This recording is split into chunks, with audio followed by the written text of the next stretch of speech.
Okay. Welcome to another edition of webinar series on MBA Rendezvous, which we conduct with academic leaders and thought leaders of the industry. And today we have with us Koray, who is the CEO of Holistic Digital and one of the thought leaders of Semantic SEO. Welcome to the show, Koray.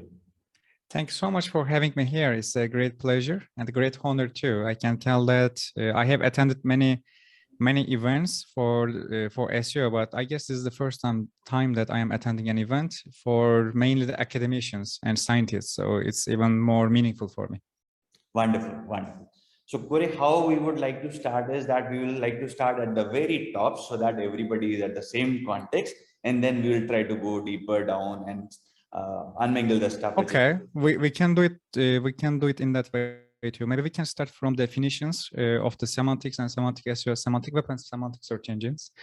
Then we can also try to understand why the search engines have to be semantic and more, and why do they continue to improve their language models? Why do they spend more than $10 billion every year for just improving these language models?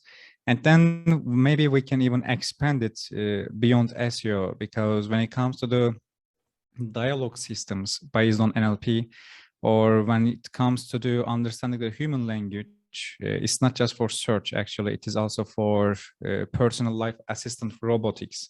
For example, Google also is in that industry, and they are using their latest language algorithms for their latest robot, which is Butler. So we can try to understand all these things in a composite way. We have like 57 minutes, so I believe it will be good enough. Wonderful, wonderful. Right, Koray. So let's get started. So can you first, at a brief, help us understand what exactly is semantic SEO, and then dwelling down under it, what is semantic content network? How do we create that? Of course, I will be happy to do that. So first of all, let's start from the semantic search engine optimization. So basically, around 99, I believe, in the last century, the Sergey Brin actually has filed a patent, and it was actually about finding patterns on the web for extracting information. He even called it deep re, because he was using actually regex, and he was trying to understand the deep patterns on the web, because he assumed that instead of matching the strings, or instead of just checking the link popularity in a link graph, he assumed that he can actually use the actual information, actual entities and actual existing things in the real world. And he actually crawled and scraped entire Amazon from that year. And he actually found more than 500,000 books, which was amazing for that time.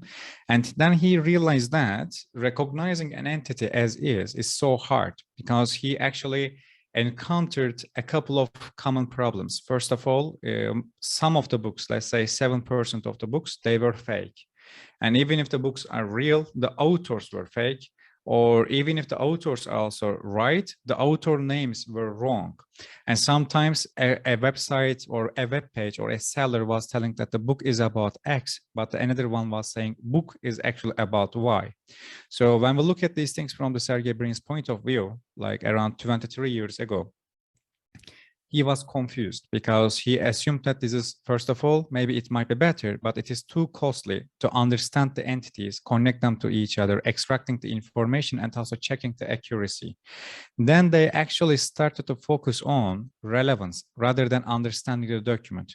So when it comes to the semantic search engines, the SEOs, they usually make a distinction mistake. First of all, understanding relevance of a document to a query is not the same thing with understanding the document. You might understand the topic, context, and also even the purpose of the document, but it doesn't mean that you are understanding every sentence there or every meaning there.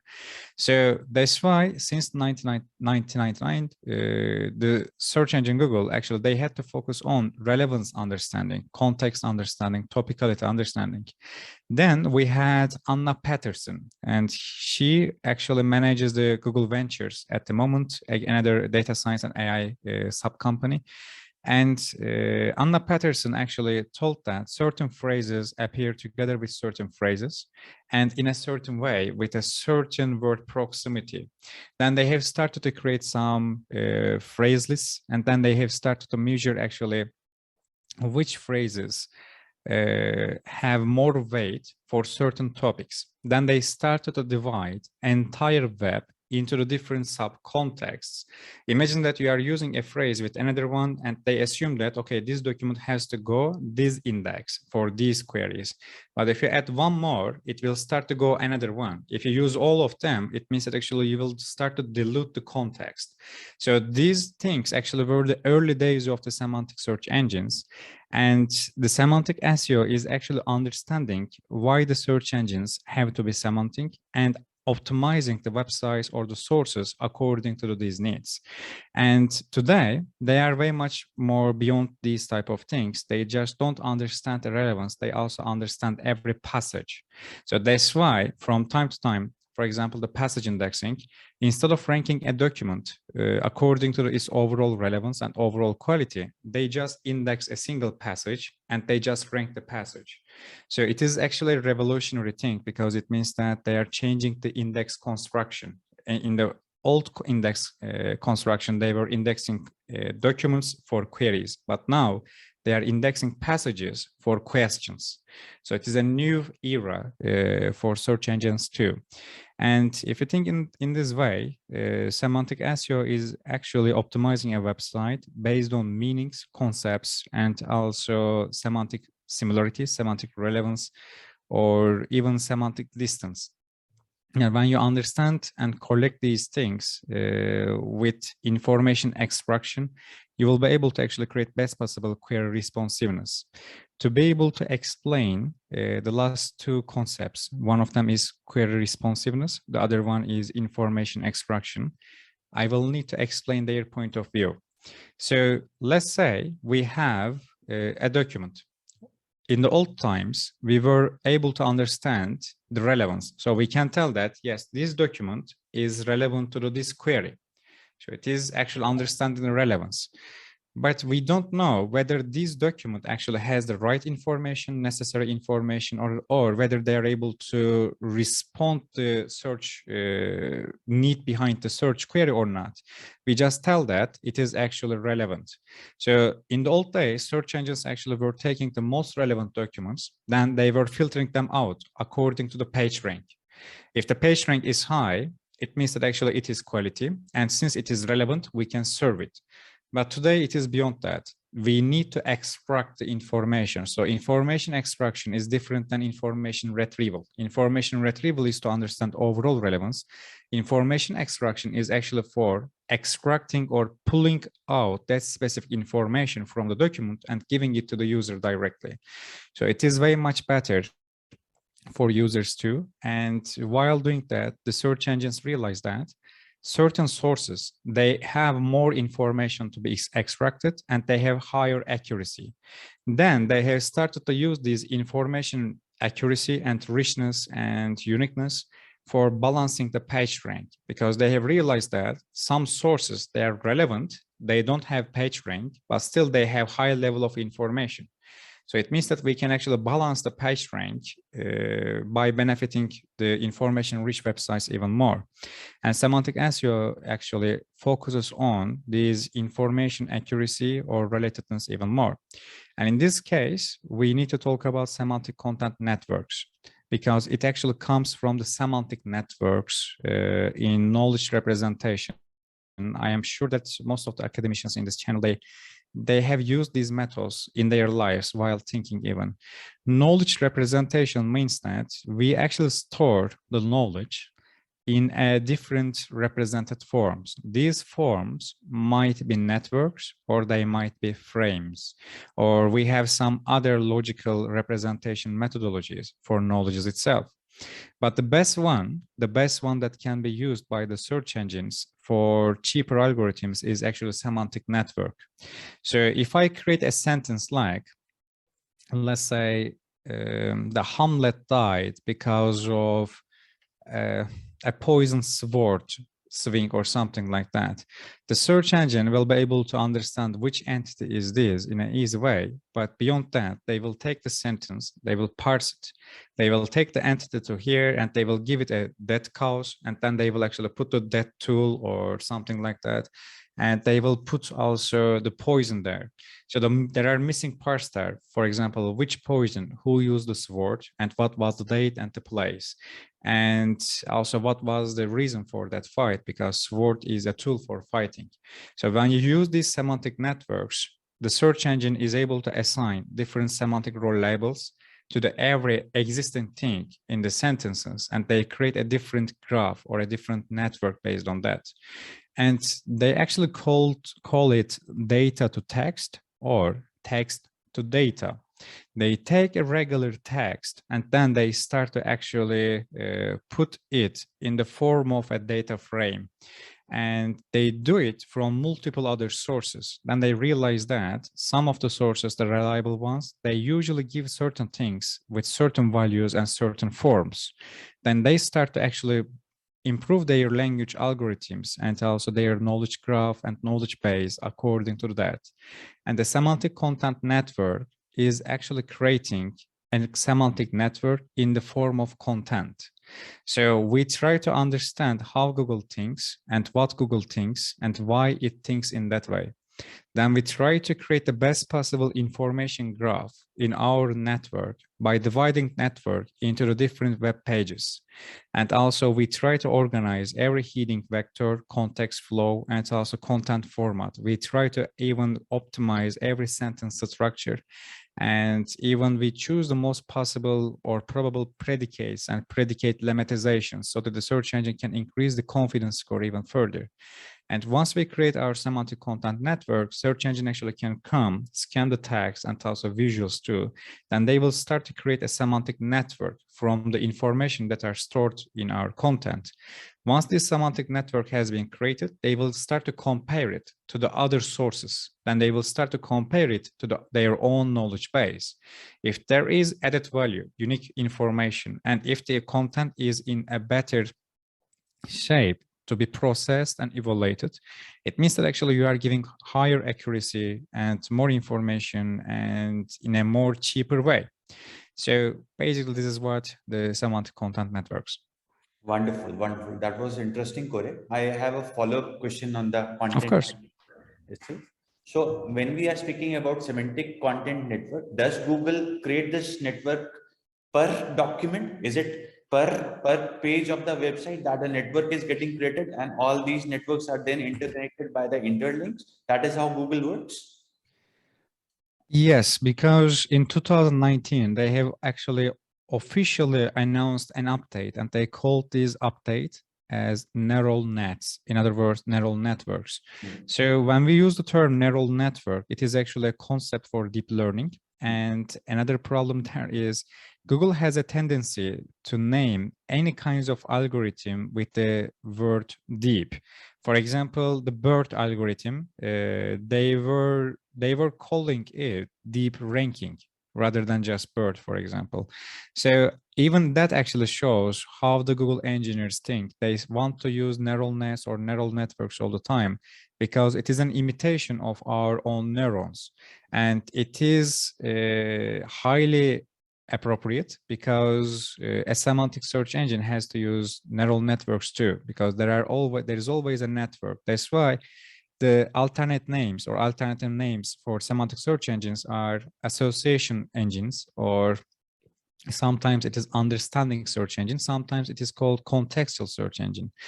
But when it comes to creating these networks, the Google has to create upper hierarchies and lower hierarchies in this semantic network. And they can't only store a single information there, because every source gives a different object, a different fact, and a different URL. And in one of the patents from Google, it was actually identifying facts across different web sources. And there is one more, for example, it is called corroboration of web answers. And all these researches, corroboration of web answers, it is actually a research, not a patent, but the other one, the identifying the facts across the web sources, it is the patent. And in all of these things, actually, they try to create semantic networks. They call it actually knowledge graph or subparts of the knowledge graph. And once they create these semantic networks, they actually start to create different sub-levels and upper levels. And as I say, in 2019, they have announced the neural nets update. They also called it subtopic update, because every topic is also a subtopic for another one, and they are all connected to each other with different hierarchies. And when you think in that way, semantic content network is actually trying to consolidate all of the contextual relevance for a single topic, and with all the facts just for that. If you start to touch or write or talk about another topic or upper hierarchy topic, you will also need to complete it. So that's why it is a little important to create proper borders according to that. And it is one of the problems for semantic SEO too, because in your perception, a topic shape might be like this, but in Google's perception, it might be something else. You might think that actually this topic is more important than this one. It should be placed here, but Google might take that topic and put it into somewhere else. And in broad core algorithm updates, actually, they just adjust the relevance distance. You might assume that a topic is more relevant to this one for now. But after the next core algorithm update, they can take this topic and put it there. So it means that actually now the queries here, they are not that relevant to your document anymore. And you will start to see new sources and new documents actually are ranking there. And that's why while creating a semantic content network, you will need to guess these type of changes. And you will always need to create enough level of relevance for every understanding. That's why usually in my semantic content network designs, I don't leave any kinds of gap. I try to cover everything with a proper order, so that even if Google changes their opinion, still I will stay relevant and also accurate and responsive. Wonderful. And we are so looking forward to your course on semantic SEO, so that we can go deeper down to understand how to create that. Thank you. If I wouldn't have these health issues, actually, I was thinking to launch it, but it's ready and it will come. There are many scientific researches. I even have written a book, by the way. I didn't publish it yet. It actually focuses on question generation from keywords. You will find many things there too, from the search engine's point of view, at least. Wonderful, wonderful. Koray, I'll take a step back and then I'll go deeper into the semantic content network again, because there are a lot of thoughts which you have shared and which are very interesting to discuss. So let me go a little higher and speak about the topical map first, right? Of course. Right. And then we will connect the topical map with the semantic content network, and then we'll try to go deeper into the semantic content network. Okay. So when we look at the topical map, as actually it's a new concept, to be honest. Probably I have used it. The concept of topical authority, it started to exist around 2011. It's actually before me. But when it comes to topical map, I am the inventor for that. But it actually comes from the concept of topical graph or concept graph. Because as I say, when you start to design your semantic networks, you will realize that there is a map there, a map that you will need to process. Then you will also realize that some of the nodes in the semantic network, they are centroid, they are at the center. So it means that you will need to take this thing into your document title, and it will be the macro context. Then you will need to take the things around it, and then you will need to create a proper contextual flow for explaining all these things. And when you realize these centroids, you start to actually create a kind of order to what to process and to what should be connected to exactly what. And these things actually are topical graphs or concept maps. Concept map is also a term from knowledge representation, because there are many concept maps, by the way, especially for medicine, and they're also public. And it will be actually a good education platform too, Because when you look at the concept maps for medicine, you will realize that there are different concept maps for the same disease group or same concepts. And then you will actually understand that, okay, one of them actually puts this disease under here and they connect it to the here. But in this concept map, its place actually changes. And topical map is actually choosing the centroids from these semantic networks, putting them into a kinds of graph. And also when you put them into a graph, you will understand your internal link design. Basically, what will be connected to what with what link text. And once you order these things, you will actually have basically a topical map.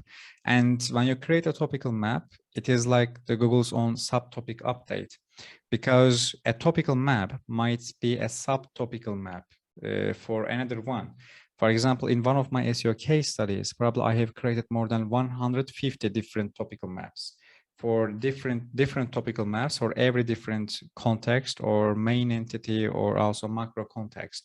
Once I create these topical maps, I start to connect them. I start to give them also a hierarchy. And when you unite all these things, you will actually have an information tree, an information graph.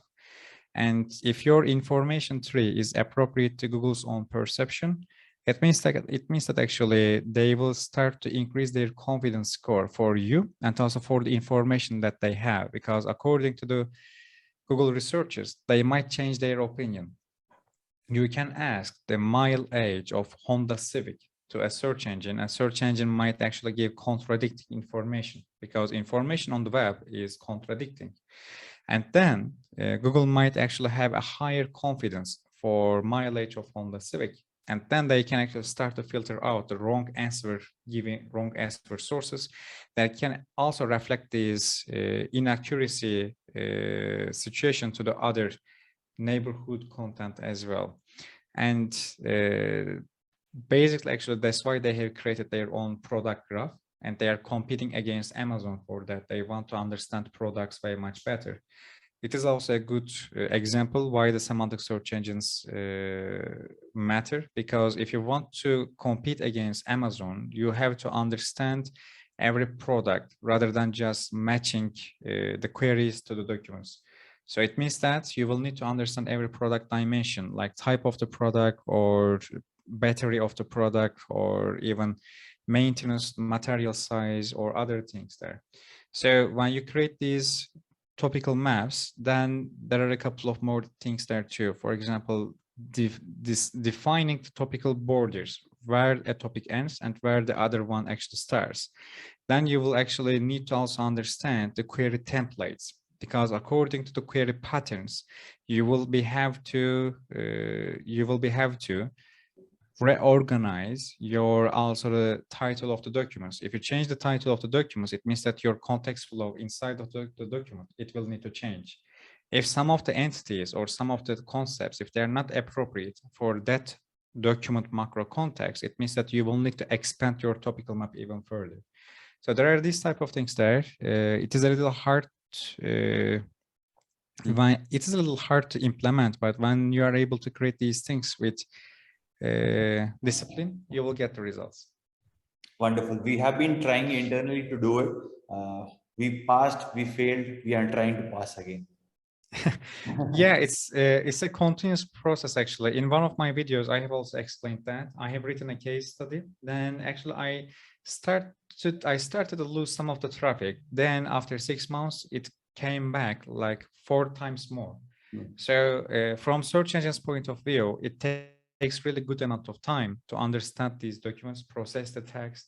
It's not that easy to do because when you look at these things from the search engine's point of view, processing a text, a corpora or a corpus, a group of corpora, in other words, it will take too much time. It will be really costlier, and most of the time it won't worth it, because I can try to recognize entities in every document. I can try to use every kinds of quality algorithm for understanding the internal links of a website.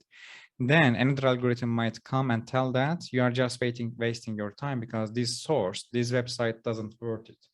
And for example, Google, they have 3 different tiers in their indexation index.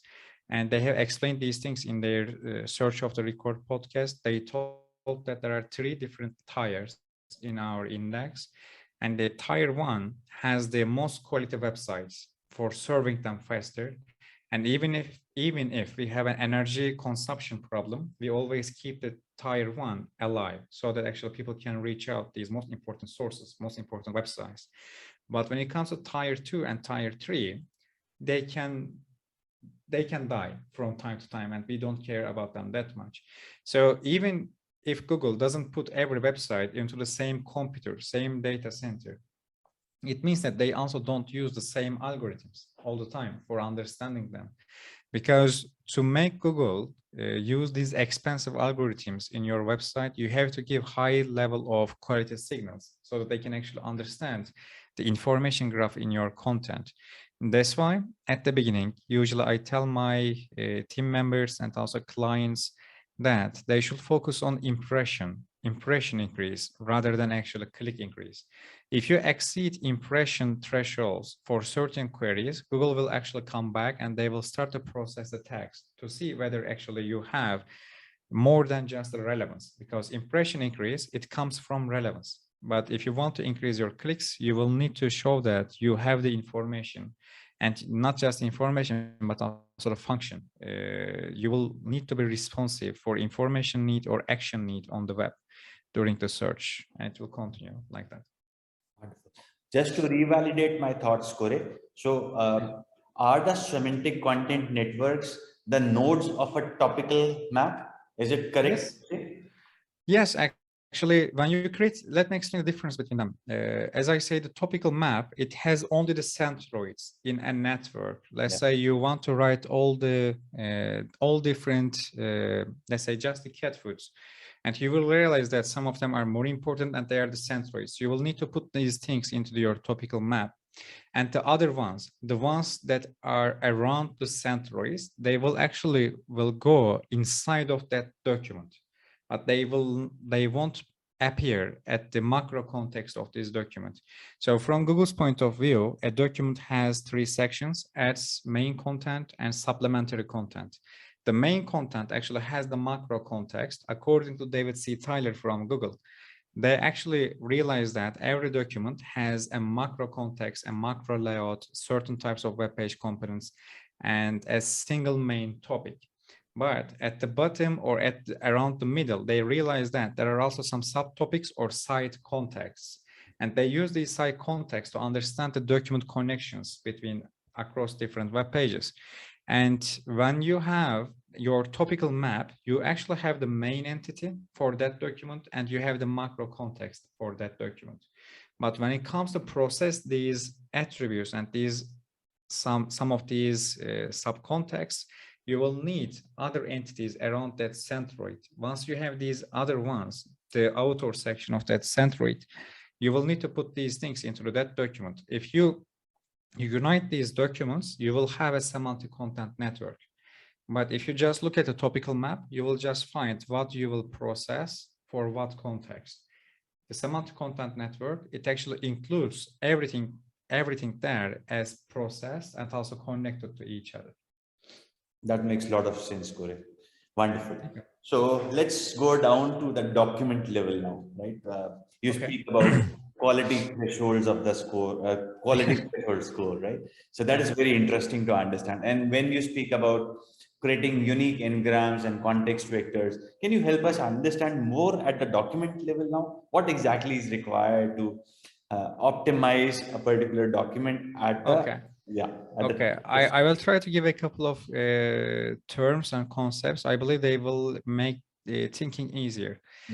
One of them is uncertain inference. The concept of uncertain inference, it actually comes from Glasgow University and Information Retrieval Club from there. The inventor of the concept is C.J. Bergson, a Danish, I can tell. I'm not good at pronunciation of the Danish last names, to be honest, or city names or nothing in Scandinavia.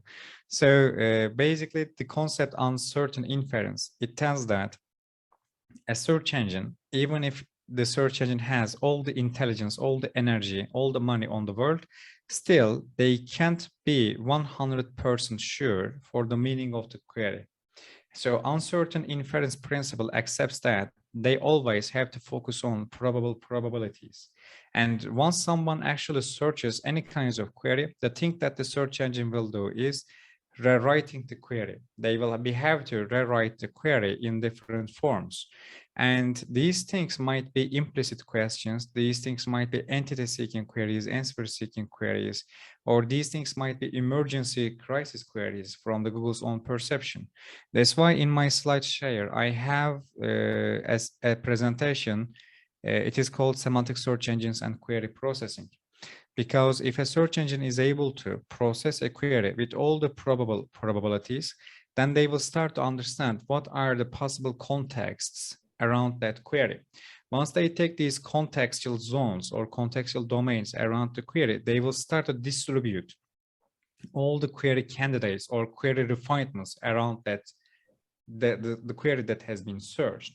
Once they distribute these query candidates or variations to the different contextual domains around it, then they will start to understand some of the contextual domains are more important than other ones. And when we say a context vector, it means that actually we have two different terms side by side, and we are able to vectorize it. In other words, we are able to use word embeddings to create a vector. Maybe I should explain it a little further. As you all know, vector is basically a line in a coordinated space. And in a coordinated space, when you have a vector, it means that you have a representation of something else. Yeah. And every word can be vectorized. You can actually use the words, let's say A and B can be like a vector like this. A and C can be a vector like this. And difference between these two vectors, it represents the semantic distance between A and B and A and C. If the distance is closer, it means that actually they are in the same topic. If the distance is a little higher, it means that they are related but different topics. If it is too distinctive, it means that there are different vectors between them. So once you understand these context vectors, you realize that certain context vectors belong to certain contextual domains. And all these contextual domains, they have been created by uncertain inference. And once you see these, all the probabilities, you will start to create a proper contextual coverage in your document. Then you will also realize some of them are more probable plus more important than others. Then you will need to actually process all these things side by side or within a hierarchy. And then you will also need to create different internal link designs to the different sections of the network.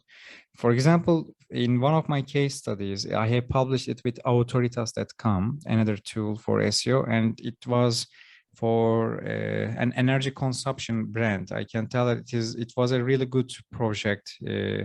And this energy consumption related brand, basically they were an aggregator for changing the electricity distributor.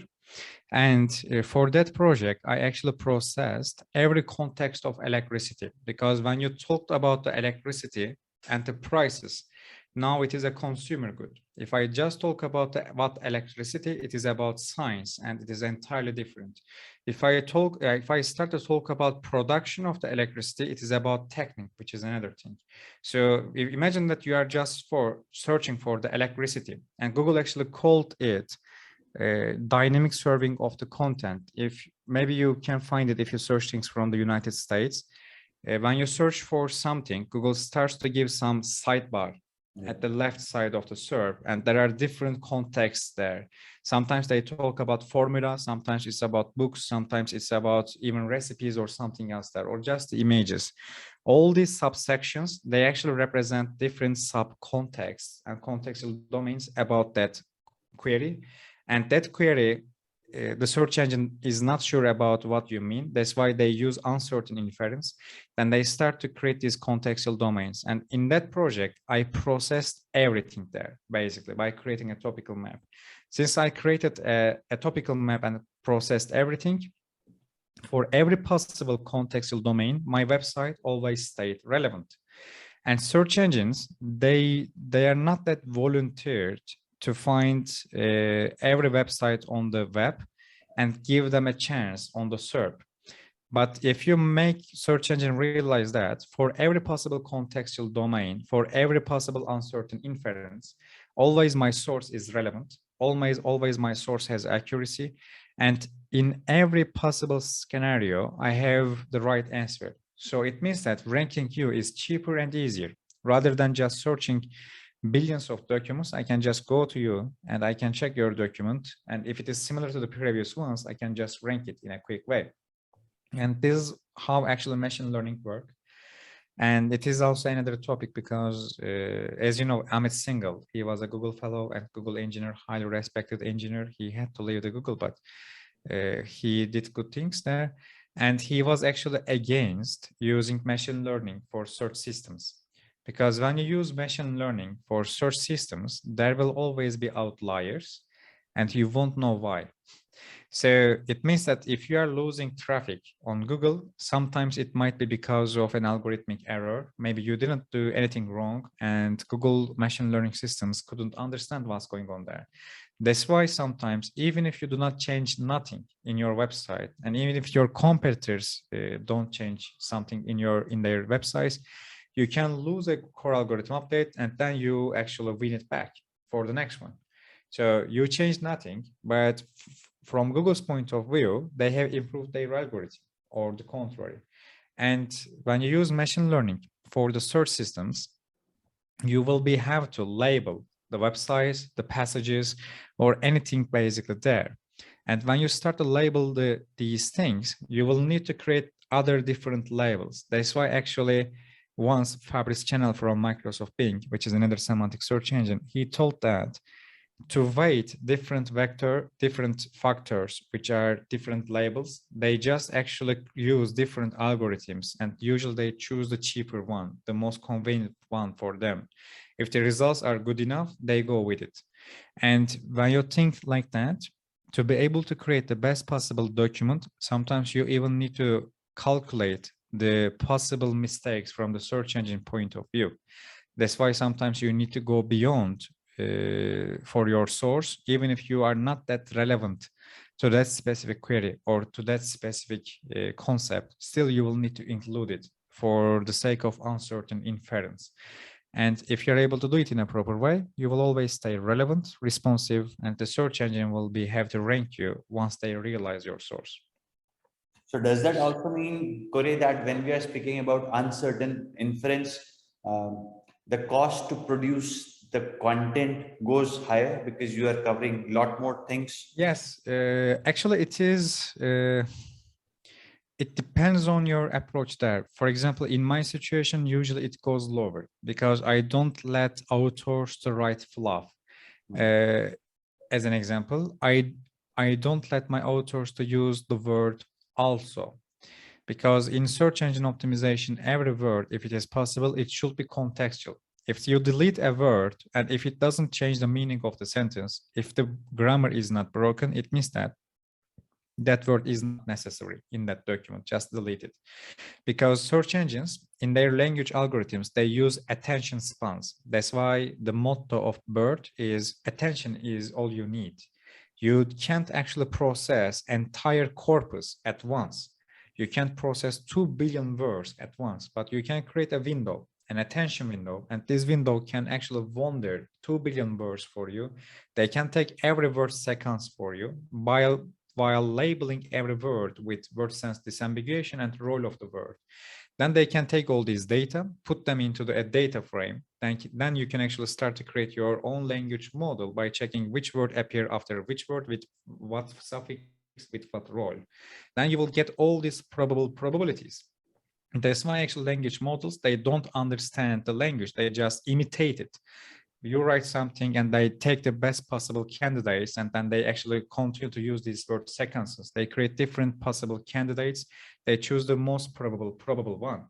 And that's why we also have bias in language models. When you say doctor, the language model assumes that it is he. When you say maid, language models assumes that it is she. And that's why in Google Translate, for example, they try to fix these type of errors by manipulating the data. And when it comes to the semantic search engine optimization, the cost of the article production, it doesn't have to go higher, because when I create a document template, because certain types of entities, they can use same type of document template. They have same attributes and they have same questions that are asked. It means that the answers are highly relevant. So I actually write a single document, maybe for even 40 different entities from the same type. Then I put their attributes into the document. I create the sentence structures. The next step is just replacing the information section. For example, capital city of Germany is Berlin. I can use the same sentence structure also for France. The only thing that we will need to change is just the names of the entities. That's it. You don't need to write things from zero. Just replace them and move on. And when I do these things, the authors, they realize that they are not writing the article. They just replace the information for that specific entity this time. And they always use the same sentences, same sentence structures, or same question formats. Of course, this is a bulk production methodology. So it means that sometimes you will need to change the attribute orders, because in my understanding, I use 3 criteria for attributes. One is attribute prominence, the other one is attribute relevance, the other one is attribute popularity. Attribute popularity, it comes from the search demand. Attribute relevance, it comes from relevance of that attribute to the topic that I am processing. The prominence of the attribute, it comes from the definition of the entity. For example, you can't imagine a country without a population. Every country has the population. If there is no population, there is no country. So even if the word population, or even if the attribute population, even if it is not searched that much, even if it is not that relevant to your topic, even if it is not popular, still I will need to include it in that document, because it is highly root attribute. Without that root attribute, I can't define it.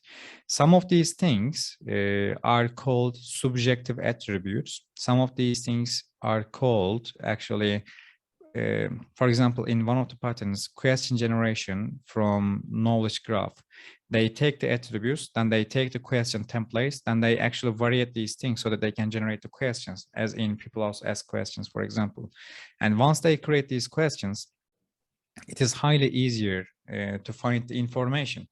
And it is the main thing there. That's why in my book, I have focused on question generation, because in information retrieval, you are matching document to query, but in information extraction, you are matching question to answer.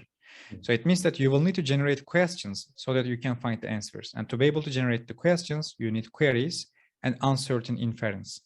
And once you have the uncertain inference to process the query so that you can generate the questions, you will start to actually realize that certain templates are better, certain predicates are better, certain sentence structures are better. Then you will have a standardization for writing. And then the authors will start to write faster, better, and also it will be cheaper.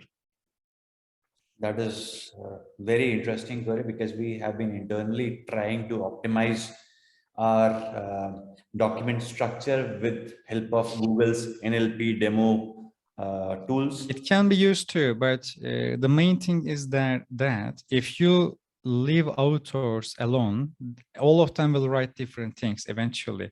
Yeah. They will use different sentence structures, they will use different stop words or word sequences there. But usually in my situation, especially in the projects that I manage in a fast way, in a successful way, I create certain types of sentence structures. Even sometimes I write it with variables. I don't tell Germany or I don't tell Berlin, but I tell X, Y, Z, C between different sentences. They just replace these things by making a research. If sometimes we have a better, more important attribute or site context, sometimes we fix these things later. Sometimes I give authority to the authors to change some of these sentences by adding extra information for that specific one. But it requires too much working, and I can tell that every client is not appropriate for these methodologies. because sometimes they want to have the control, they want to understand why that sentence structures, etc. And then you will find yourself while teaching these things rather than doing these things. So that's why if you find the right mentality from the client for implementing these things, if the authors are diligent people, you will find yourself while spending less money for more articles. Great. Koray, you have also been mentioning about creating unique n-grams and n-gram clusters in your article.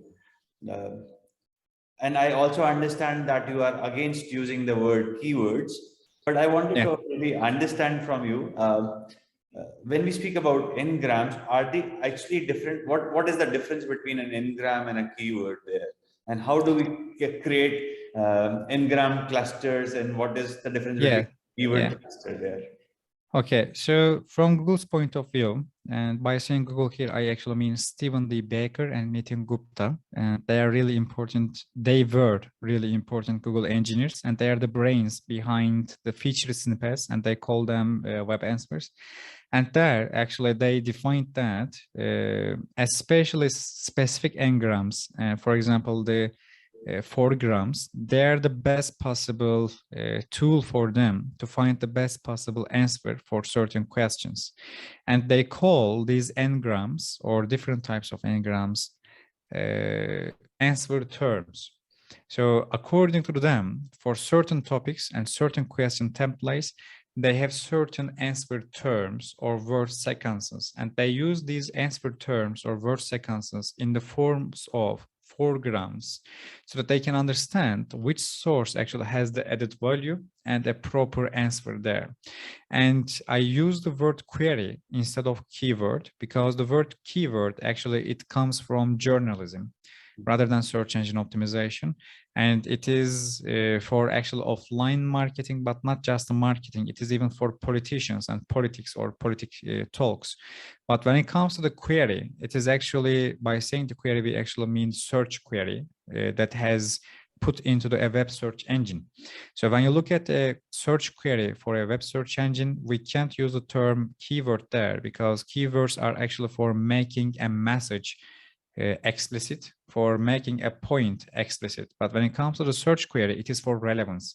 So their origins and purposes are actually entirely different, but usually the SEO world, they don't read that much. They just follow what others do. So if someone tells keyword, they also tell the keyword, but their meanings and contexts are different.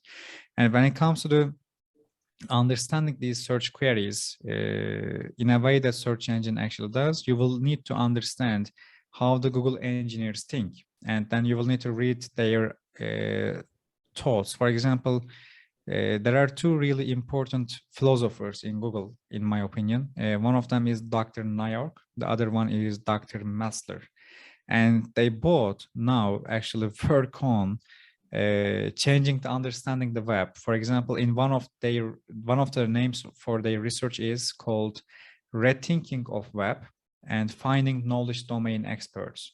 So now they try to understand who is the real expert because it gets harder. And when it comes to actually Dr. Messler, for example, his latest research is actually about multi-dense retrieval. So let me explain it because it is touching these n-grams or unique n-grams. So when we look at the dense retrieval, it is called dense because we are taking entire corpus or maybe long sentences. Then we use a single word for defining everything there. We choose the most representative and important word that appears in that area. And this is called dense retrieval. So they take the query and they dense it too. So we have a representative word for the query, and we have a representative word for that passage. If these words are not matching, it means that they are not matching too. But Dr. Messler says that it works for until certain levels. But when we check that, actually, if we choose the wrong dense, it means that the retrieval also will be wrong. Again, we will catch some context, but we won't be able to respond to the need behind the query. We will just give an overall relevant document to match these things. Maybe you will actually ask how to park your car, and we will give you an answer for actually parking maybe something else, and a toy car, for example. If the word toy is not chosen in the dense for dense retrieval, we will give you the wrong answer because we will assume that they are highly similar to each other. So that's why Dr. Massler thinks that multi-dense retrieval is better. They tell that for queries and also for documents, we should choose multiple denses, multiple representative words. If you choose multiple words, it means that actually the accuracy will increase. But also what else will increase? The cost. So that's why it's actually a research paper right now rather than a patent or update. But still, they work on these things. And let's come to the unique n-grams and their value right now.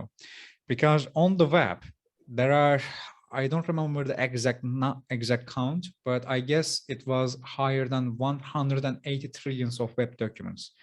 And 70% of the web, it doesn't have any kinds of traffic.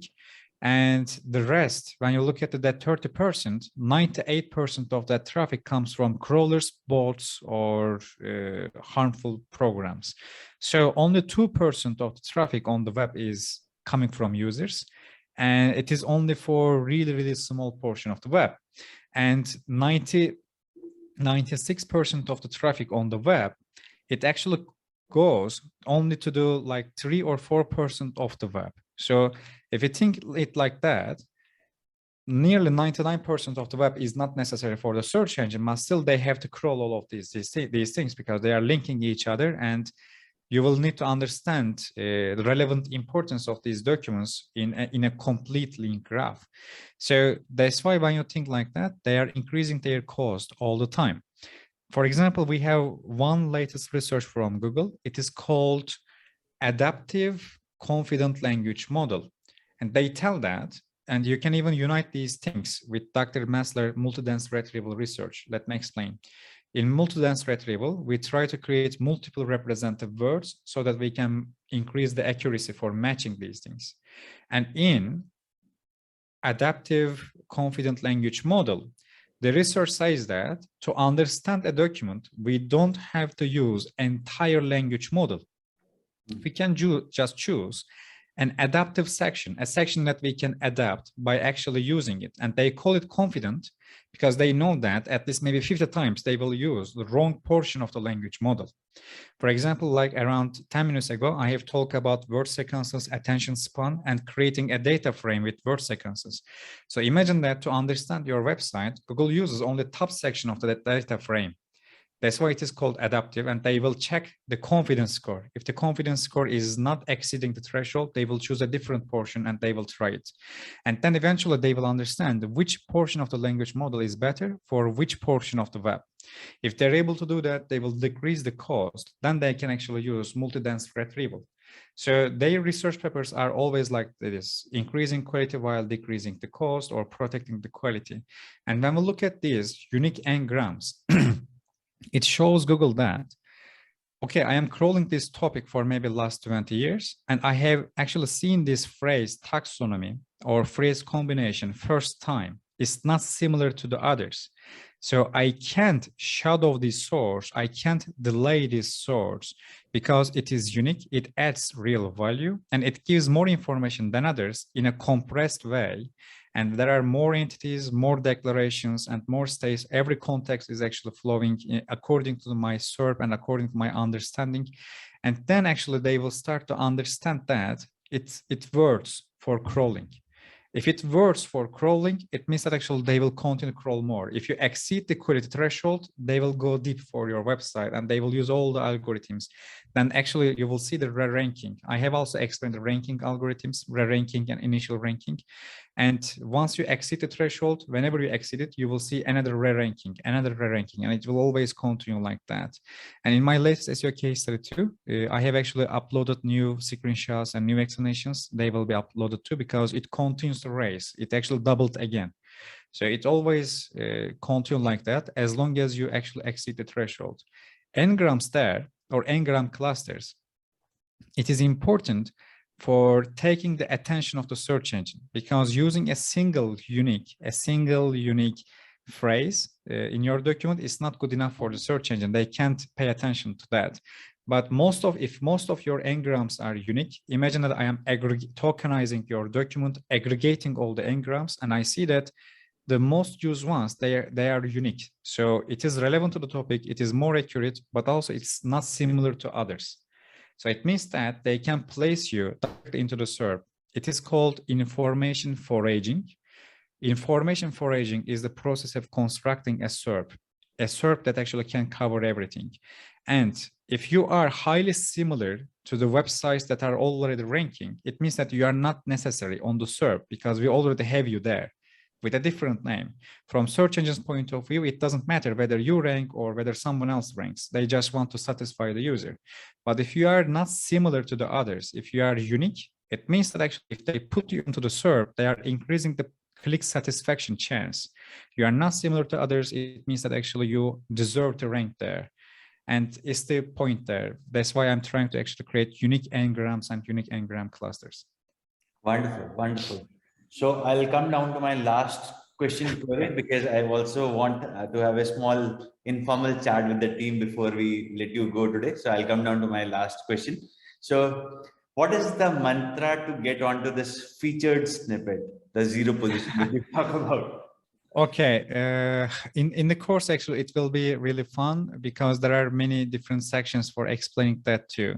But the biggest thing that I can tell there is there are certain word sequences in every feature snippet or every feature snippet group. So we might assume that there are table feature snippets, there are list feature snippets, and there are paragraph feature snippets. But these are just the fundamental ones. If you go beyond that, you will realize that there are certain needs. For example, if the query has a superlative word, if you perform a part of speech tag, then you will realize that queries have certain types of words like superlatives. If you have a superlative in your query, it means that your answer has to be comparative. You need to have multiple things from that type and you will need to compare them to each other. If you have too many things from that type, you will need to choose the main ones. And it's not good enough to choose the main ones. You will also need to tell the main ones or the most important ones. For example, when it comes to asking difference of two different things, you have to tell the main difference in your answer. If you don't tell the main difference for both of these things, the search engine might not choose you because there are many other differences there, but which one of them is the main? And it is highly relevant actually to the corroboration of web answers because later search engines started to show multiple sources, multiple websites with multiple passages for the same question, because they also don't know which one is more accurate and which one is actually better. So that's why they actually choose 5 or 6 different answers and they put them in a list. And if you look at these answers, they usually touch highly similar or slightly different things. If you ask for harms of X, let's say it is a health topic, if you see the cardiovascular in the first answer, the next one might talk about immune system, or that one actually might also talk about diabetes.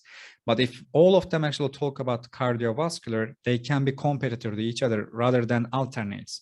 So in this case, when you look at the existing feature snippet, you might actually need to alternate that answer rather than repeating the same one. But if you're able to understand directly the sentence structures for certain questions by performing part of speech tag, you will be able to take their feature snippets. And usually this happens as bulk, not one by one.